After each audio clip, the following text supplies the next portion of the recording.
This is kind of a tough video for me to put together. It's the end of an era. For several years, gig apps worked for me. I worked for them, but they worked for me. They sustained my life. Not only did they sustain my life financially, I made progress. During the same period, my wife and I got out of debt. We sustained a mortgage. Not only one mortgage, we got a second home. We qualified ourselves for a second home with me grinding on the gig apps, and we upgraded our cars. We went from having a couple cars worth collectively less than $10,000 to buying two different cars worth $20,000 each. Like, we made progress with the gig apps being the way that I earned money. But a series of changes started to take place. I don't know what to blame more than the other, but the economy was changing. My specific market was changing. I had previously documented the process of, on almost any day of the year, I could count on, man, I can go out here and make $200 a day delivering on gig apps. That was just no longer the case. In 2023, that started getting really difficult. In 2024, that started getting to the point where I just couldn't really. In the second half of 2024, an opportunity arose that was almost too good to be true. It fit me perfectly, and I took it. I took the opportunity that would take me away from gig work. It was supposed to be a gradual departure from gig work for me. I was even still doing live streams on YouTube saying, hey, I'm going to do this once a week still. I'm going to gradually transition my way back into a W-2 position, but still having some of the money that I make every week come from gig app income. And even that got to the point where it just simply was not worth my time.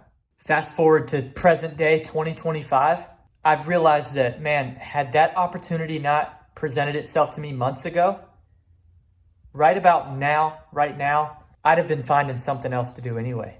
I'm very grateful that I got an opportunity that was natural and before I needed it, because the reality is today, if I hadn't made the move that I did months ago, I'd have to be making a decision now that was forced and maybe not natural and not the correct next step, because I'd have to be doing something more than honestly kind of lying to myself, fooling myself at a certain point that the gig apps were going to turn back around.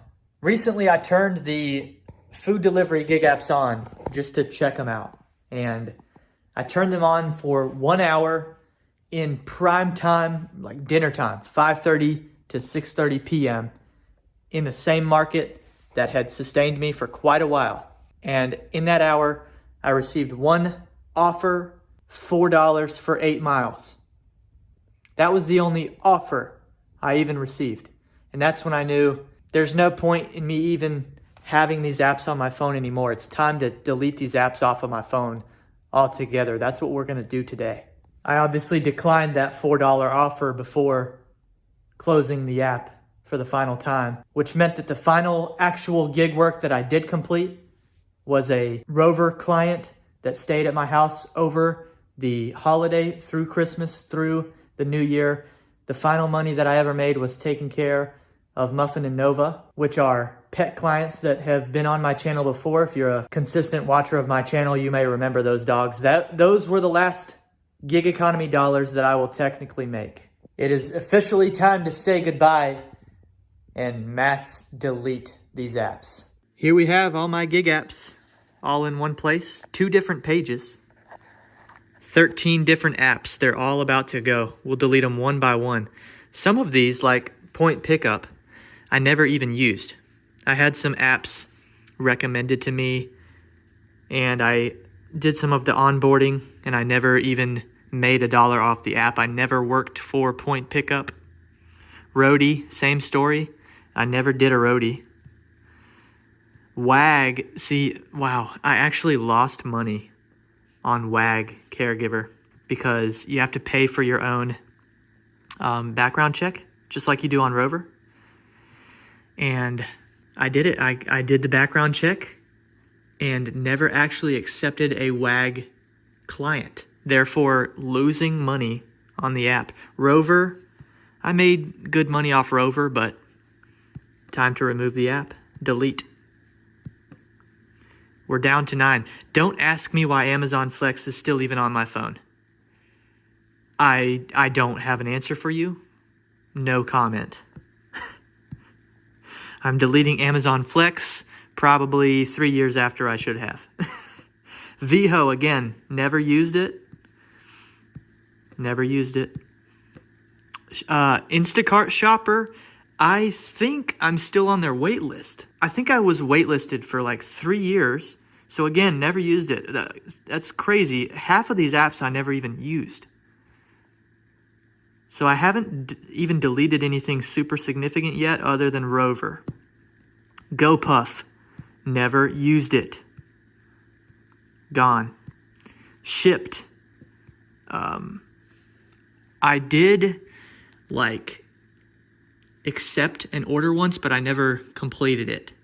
I never made $1 off the Shipped app. I do have, I have their little card, their little Shipped card that you use. I've got it, and I turned the app on, and I accepted an order, but that's as far as I got. Didn't even complete the order. Never made $1 off the app. Here we go with the big 4. These are the big 4 that I made my money off of for years. Spark. Deleting it now. I had a good time on the Spark app for the majority of the time I used it, but then it seemed that bot accounts were using things that gave them an advantage. They had this technology that were giving them the best Spark orders and accepting them quicker than I could even receive them into my phone. And I think that Walmart never really addressed that problem in all of this time. I think that was the downfall of the Spark app for me.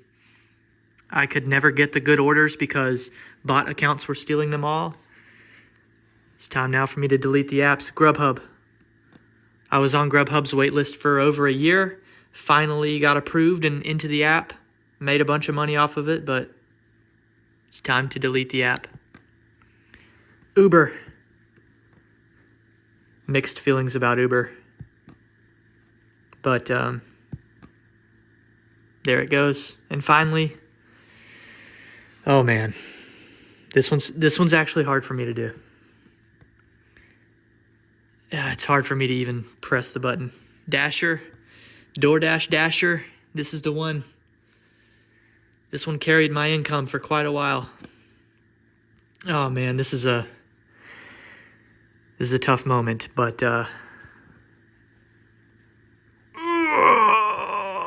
there it goes. My reintroduction to W-2 work has been mostly good so far.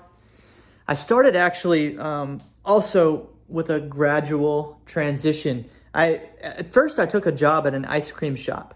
I did that for multiple reasons. I did that to help a buddy out. I also did that for myself.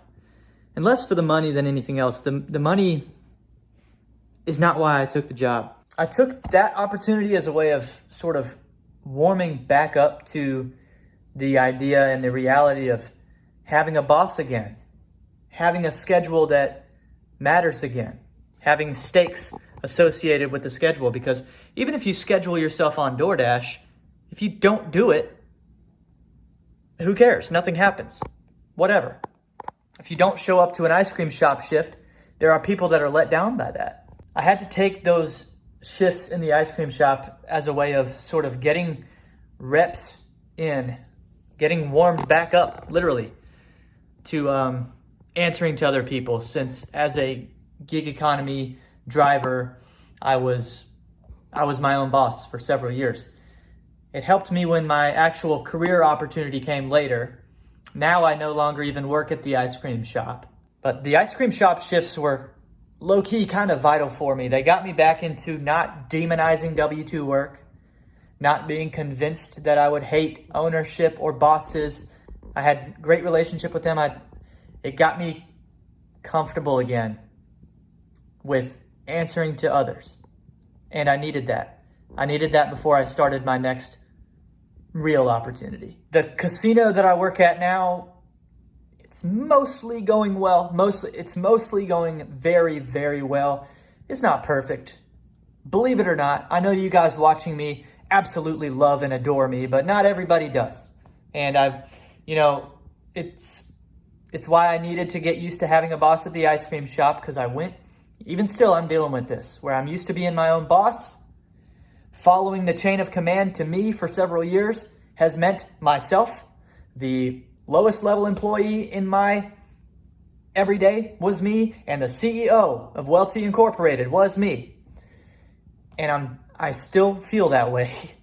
And, so when I had my first issue with a boss at the casino, I took it right to them.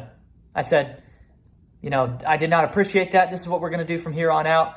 I was very confrontational about it, in a respectful and professional manner, but I was very confrontational, and that didn't go over well. And so I kind of had to deal with that, and I was told, hey, follow your chain of command from now on. I'm getting used to the W-2 again. I'm still super rusty, but don't take that wrong. 99% of what's happening with me at the casino, I'm having an excellent time, and I'm doing very well with it. I'm very motivated. I'm extremely optimistic still, even though there's one person in the building that I think doesn't lead very well. We can work on that. But I include that in this video because it's important. If you're watching this and you're considering changes in your life, you got even something that is ideal. It's not going to be 100% sunshine and rainbows. Things happen. Changes are dynamic. Prepare yourself mentally before you potentially delete all those apps off your phone. If this video inspired any thought from you, please leave it in the comments. I will engage with you. That's how we'll keep up. Until the next video, next time on Welty.